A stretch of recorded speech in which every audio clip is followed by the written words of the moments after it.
عمرو اور کالا گلاب پارٹ 1۔ ایک دفعہ کا ذکر ہے، خواجہ عمرو عیار کسی کام سے ملک شام جا رہا تھا۔ راستے میں اس کا گزر ایک شہر سے ہوا۔ اس نے دیکھا کہ شہر کا ہر آدمی پریشان و اداس ہے، تو عمرو کو بے حد حیرت ہوئی۔ اس نے ایک راہگیر سے دریافت کیا کہ یہاں کے لوگ پر کیا مصیبت نازل ہوئی کہ ہر شخص اداس و پریشان ہے۔ شاید تم پہلی مرتبہ اس شہر میں آئے ہو۔ راہگیر نے ٹھنڈا سانس بھر کر کہا، اصل میں شہر کے حاکم آصف جاہ کی نوجوان بیٹی شہزادی گل عرصہ دراز سے ایک موذی بیمار میں مبتلا ہے۔ 5 برس سے بڑے بڑے نامور اور تجربہ کار حکیم اس کا علاج کرنے میں مصروف ہیں، لیکن شہزادی پر کسی دوا کا اثر نہیں ہو رہا۔ اب تک اس کے مریض میں ذرا بھی کمی نہیں ہوئی اور وہ اس خطرناک بیماری کے سبب گھل گھل کر ہڈیوں کا ڈھانچہ بنتی جا رہی ہے۔ حاکم شہر نے اعلان کر رکھا ہے کہ جو کوئی شہزادی گل کے علاج میں کامیاب ہوگا اسے 5 لاکھ اشرفیاں انعام میں دی جائیں گی۔ اچھا، تو پھر کسی نے انعام حاصل کیا؟ عمرو نے پوچھا۔ نہیں، اس شہر کے علاوہ دوسرے ملکوں کے بھی مشہور حکیموں طبیبوں نے کوشش کی ہے، لیکن کسی کے علاج سے شہزادی درست نہیں ہو سکی۔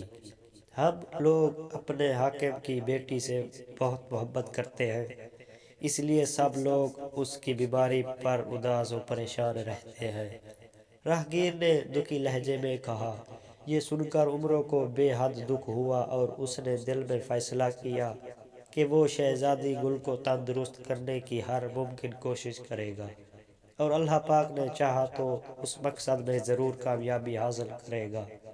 تمہارے حاکم قاتل کہاں ہیں؟ عمرو نے راہگیر سے پوچھا۔ وہ سرخ جھنڈے والا محل اسی کا ہے، اس وقت حاکم وہی ہوگا۔ جب سے شہزادی بیمار ہوئی ہے، حاکم محل میں ہی دربار لگاتا ہے، راہگیر نے ایک طرف ہاتھ سے اشارہ کرتے ہوئے بتایا۔ عمرو نے ادھر دیکھا تو کچھ فاصلے پر واقع ایک عالیشان محل کی چھت پر سرخ جھنڈا لہرا رہا تھا۔ عمرو نے راہگیر کا شکریہ ادا کیا اور محل کی جانب چل دیا۔ چل کے پھاٹک پر پہنچا تو وہاں کھڑے دربان نے اسے روکا اور بتایا کہ دربار کا وقت ختم ہونے والا ہے۔ میں شہزادی گل کے علاج کے لیے یہاں آیا ہوں اور تمہارے حاکم سے ملنا چاہتا ہوں۔ عمرو نے کہا، ٹھیک ہے، تم اندر جا سکتے ہو۔ دربان نے اس مرتبہ خوش ہو کر کہا اور محل کی عالیشان دروازہ کھول دیا۔ عمرو گل میں داخل ہوا تو اندر دربار لگا ہوا تھا، مگر اس وقت وہاں حاکم آصف جاہ کے علاوہ صرف اس کے مشیر وزیر اور امیر سلطنت موجود تھے۔ عمرو حاکم شہر کے سامنے پہنچا اور ادب سے سلام کیا۔ تم کون ہو اور کیا چاہتے ہو؟ حاکم نے نرم لہجے میں سلام کا جواب دینے کے بعد پوچھا۔ میرا نام خواجہ عمرو عیار ہے، عالی جناب۔ میں بغداد سے آیا ہوں۔ ملک شام جا رہا تھا کہ اس شہر کے لوگوں کو اداس و پریشان دیکھ کر سبب معلوم کیا، پتہ چلا کہ شہزادی صاحبہ بیمار ہیں۔ میں ان کا علاج کرنا چاہتا ہوں کیونکہ یہ نیکی کا کام ہے۔ عمرو نے مؤدبانہ لہجے میں کہا۔